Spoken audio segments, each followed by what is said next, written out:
I recently learned that the shop that processes the most deer locally where I live won't be processing any venison this fall.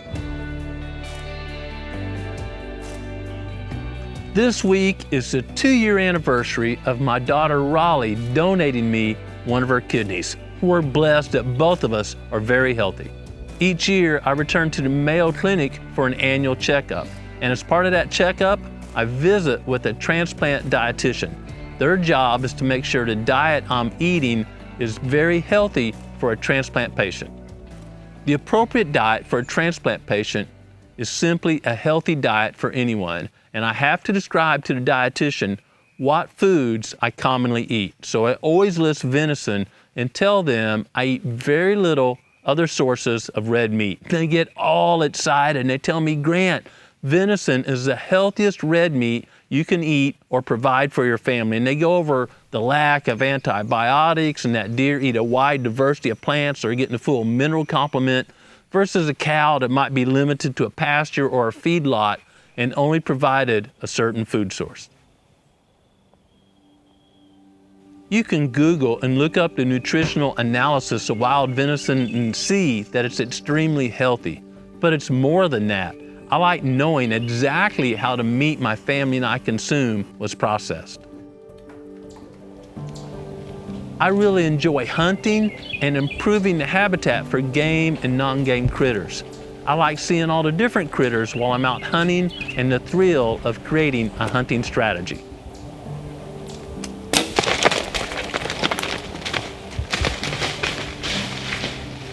Having the ability to provide fresh, organic meat to my family is a wonderful feeling, and many people share that passion.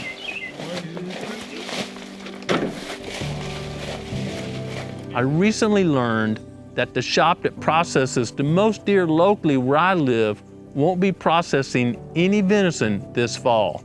They're going to be focused on beef and pork because they got so behind during the COVID crisis. I suspect many other processors will be following the same plan.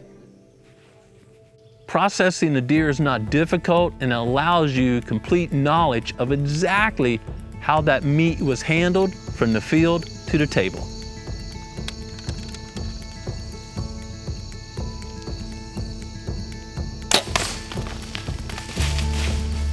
Given the current situation in our nation, I want to take a few moments and share with you how the Growing Deer team handles and processes meat from the field to the table.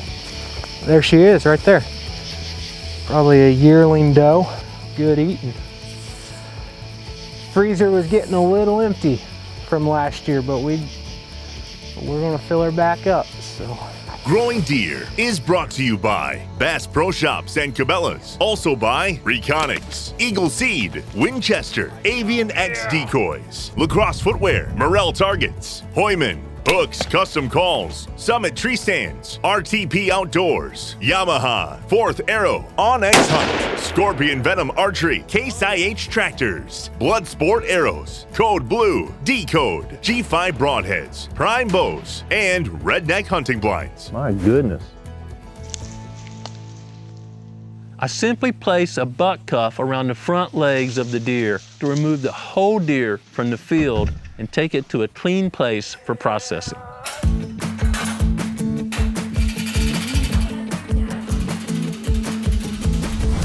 By bringing the whole carcass to a place that's clean and set up to process deer, you can avoid getting dirt and other debris in the deer and ultimately on the meat. Skinning a deer on the ground may be necessary during some hunts, but when you can bring out the whole carcass and hang it up, it makes the process much easier. Once the deer is skinned, the meat can be removed by primary muscle groups. Removing muscle groups or individual muscles from the bone saves a lot of space in the freezer or cooler if you're bringing the meat home. It also makes it much easier to remove all the connective tissue when it's time for that step. Once all the muscle groups have been removed, it's important to start cooling the meat.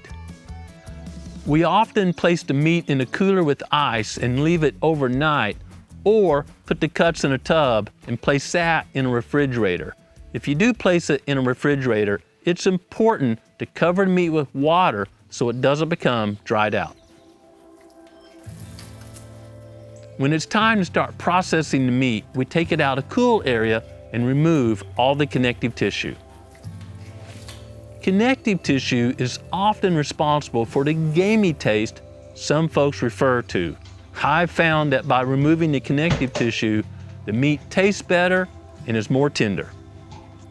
When removing the connective tissue, it's very important to have a sharp knife. This process is similar to filleting a fish, and you don't want to leave any meat attached to the connective tissue. This process will result in very clean meat that can be processed as you wish.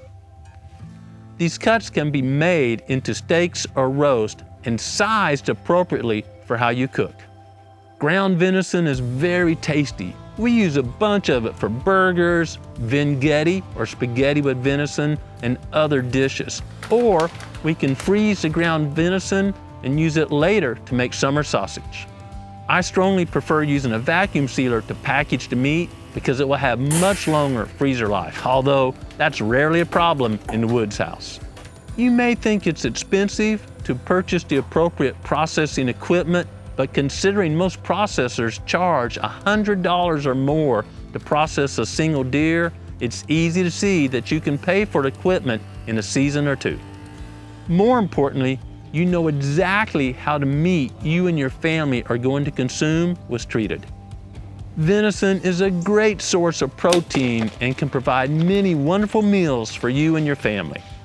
There are many benefits to processing and eating venison you harvest, and I encourage you to process the game you harvest this fall. Many of the recipes we use to prepare venison and other wild game can be found on our website. All aspects of managing habitat and hunting are great ways to get outside and enjoy creation. But more importantly, I hope you take time every day to be quiet and listen to what the Creator says to you. Thanks for watching Growing Deer.